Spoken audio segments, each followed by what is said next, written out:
Enteekateeka sofa omanyi kati olumbikidde nti omwana afudde nkoleddewo entegeka mangu ne aba funeral service batwale omufu paka lunaba nga tumaze okukola entegeka ezigenda okukola kyeza okumuziika. Tuyina alina baganda bebweru, alina bakyala bebweru, alina baganda bebweru n'abalala bwe batyo betuyina okulinda bamale okujja then tukole entegeka ezinagira ki ezinamuziika. Tuteekateeka omuleeta wano ku Tuesday ku Lwokubiri. Kati ku Lwokubiri tunaba tetusobodde nga bali tebannajja then ku Lwokusatu era mmwe aba media mujja kuba mutegeeza abantu nti olunaku gundi ne gundi mujje mukubeko eriisa evvannyuma esebo kaleseri wano ebigambo byampedde kodda muzeyi mumubuuza ebibuuzo bitonotono bannaafiiddwa sisobola kwogera bulungi naye nja kwogera ebitonotono kitulabe ekiddirira.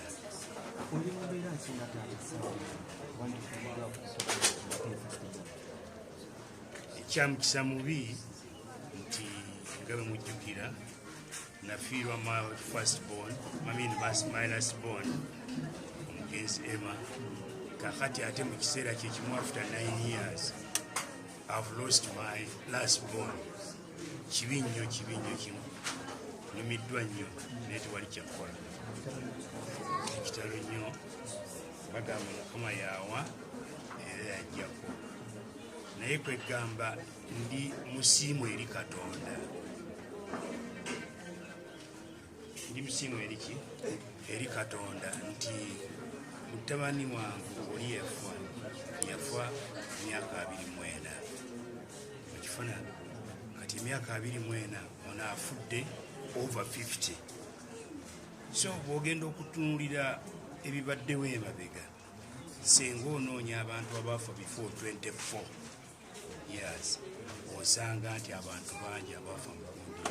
N'olwekyo neebaza Katonda okuba nti asobodde okumpa omwana wange emyaka 24 ate at the same time nampanoona emyaka 5.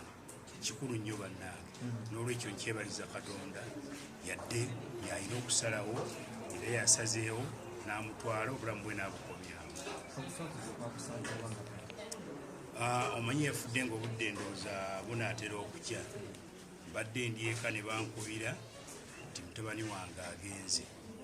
Kakati omwanyi kati mu myaka gyaffe gino bw'obipapiramu n'ogamba kwata naawe oyinza obbigira gye. Kati kyobola kyejjenzije kati maze kutuula waka ne mmala okukkakkana nenkola byenkoze ejja wano.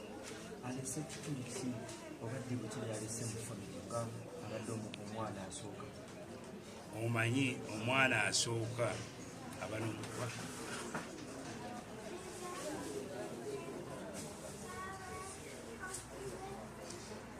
n'omukwano mungi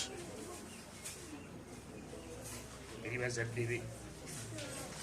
So abadde mukwano gwaffe nnyo ate ekirungi nti abadde akuze mu birowoozo nga osobola okuteesa naye ng'omuntu omukulu okuteesa n'akuwabula n'okukuwabula nagamba ddati nti obumbi bwa gundi tulina odwabya bintu ebifaanana bwe bityo ekintu gundi tulina okikola bwe tuti kale bwe bityo bibadde.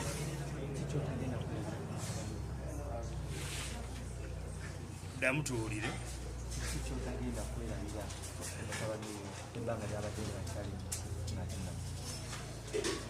Kyesigenda kwerabira gwe mukwano omungi ennyo gwe tubadde naye ng'omwana waffe Facebook. Omukwano omungi ennyo badde mukwano gwaffe badde afaayo amanyi ono taata ono maama ono ssenga ono mwana wa muganda wange ono jjajja. So ng'ebintu abikwatanga ebyo byali badde bikwatibwa. Yes.